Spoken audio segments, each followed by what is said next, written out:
अस्सलाम वालेकुम, welcome to our channel law and justice और मैं हूं आपका मेज़बान एडवोकेट मियां मोहम्मद फ़ाहद तारिक।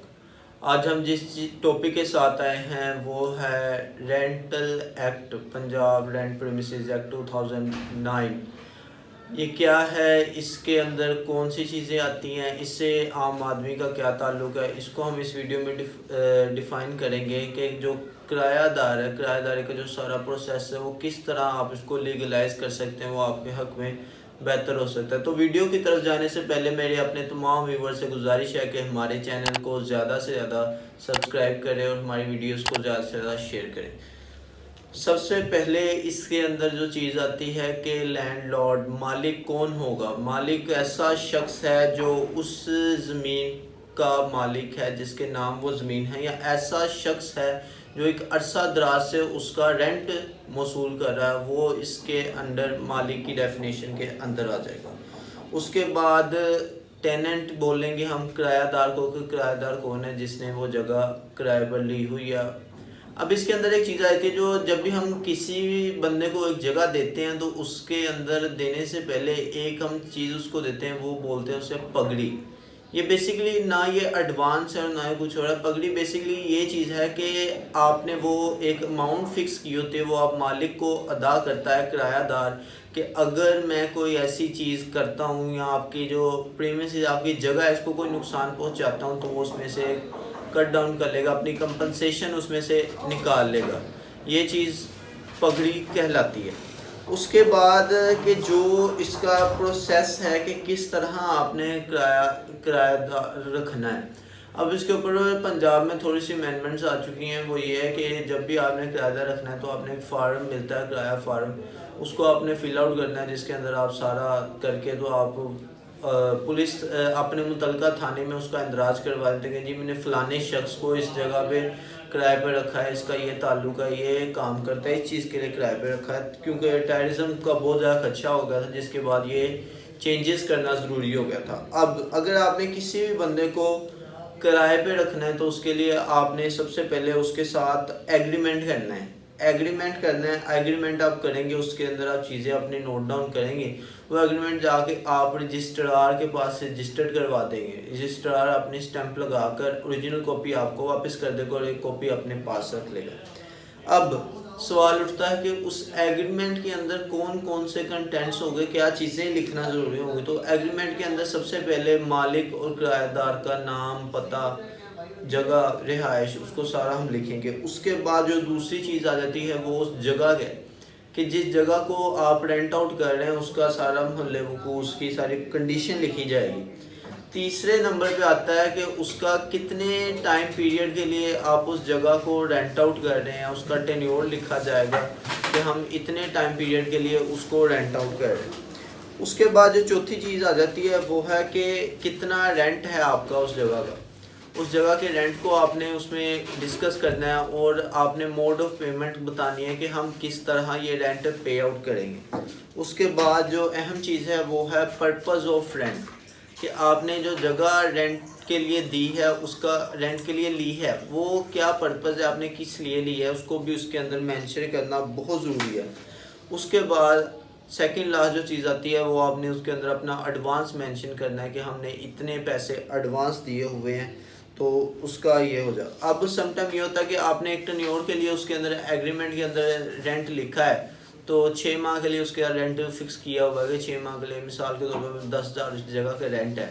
6 माह गुजर जाते हैं, अभी आपका एग्रीमेंट कंटिन्यू है, तो आपको दोबारा से उसको रिन्यूअल करने की ज़रूरत नहीं पड़ेगी। जो आपका 6 माह पहले जो किराया आपके साथ फिक्स था, अगर आपने दोबारा उसको नहीं सेटल किया तो वही किराया आपको दोबारा पे आउट करना पड़ेगा।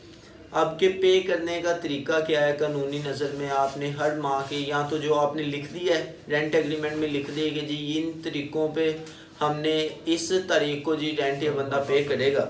अगर नहीं लिखा तो वो आपने हर माह की 10 तारीख को अकॉर्डिंग टू लॉ आपने वो रेंट पे करना है। अब इसके अंदर आता है कि जो आप दोनों के दरमियान कोई एग्रीमेंट हो चुका है, टेनेंट मतलब मालिक और किराएदार के दरमियान जो एग्रीमेंट हो चुका है, अब कोई बंदा उसकी खिलाफ वर्जी करता है तो उसके लिए क्या उसको करना पड़ेगा।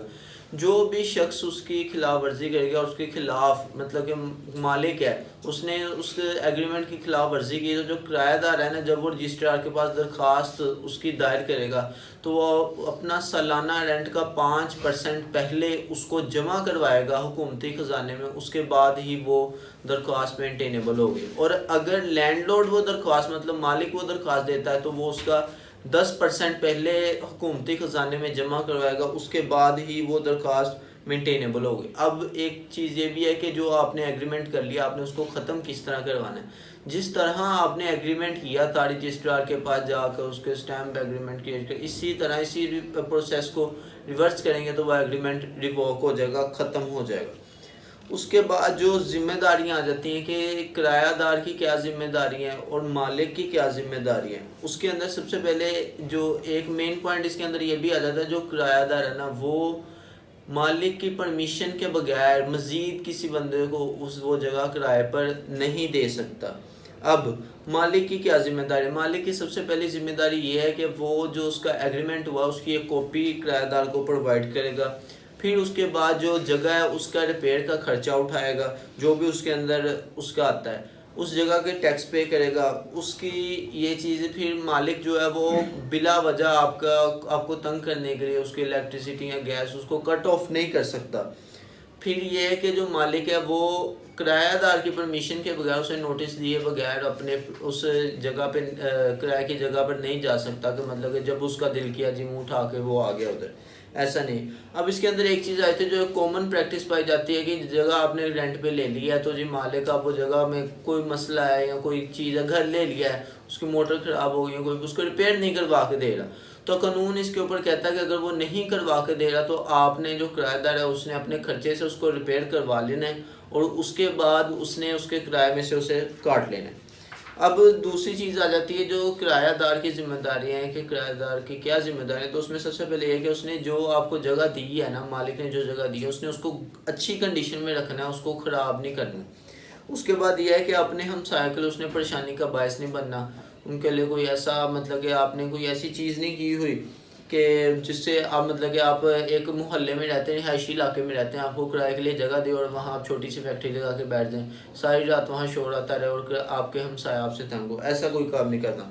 उसके बाद ये है कि जो किराएदार है उसने मालिक मकान को इजाज़त देनी है कि वो अपनी प्रीमिसेस मतलब कि जगह को आकर जब चाहे वो चेक कर सकता है, जब वो उससे इजाज़त मांगेगा।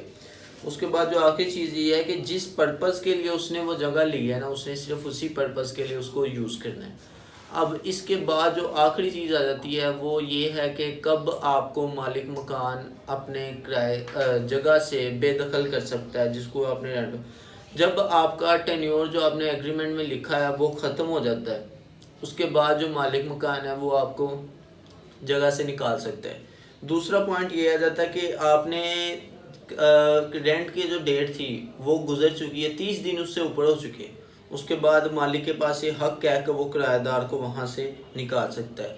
तीसरी चीज़ ये आ जाती है कि जो आपका एग्रीमेंट हुआ था, कॉन्ट्रैक्ट हुआ था, आप जो किराएदार है टेनेंट है वो उसकी खिलाफ वर्जी करता है तब भी उसे निकाल सकता है मालिक। फिर चौथी चीज़ ये आ जाती है कि जो किराएदार है वो मालिक की इजाज़त के बगैर जी उसने घर दिया है, 2 पोर्शन है घर के, नीचे वाले पोर्शन में खुद रह रहा है, ऊपर वाला पोर्शन उसने आगे किराए पे दे दिया, ऐसी हरकत वो मालिक की परमिशन के बगैर नहीं कर सकता। और जो आखिरी चीज़ ये है कि जिस पर्पज़ के लिए उस जगह को उसने लिया है किराए पे, उसी पर्पज़ के लिए वो उसे यूज़ कर सकता है, उसके अलावा वो और नहीं यूज़ कर सकता। मालिक के इंफॉर्मेशन में लाए बगैर ये काम नहीं कर सकता। उम्मीद है कि आपको ये वीडियो पसंद आई होगी। शुक्रिया, अल्लाह हाफिज़।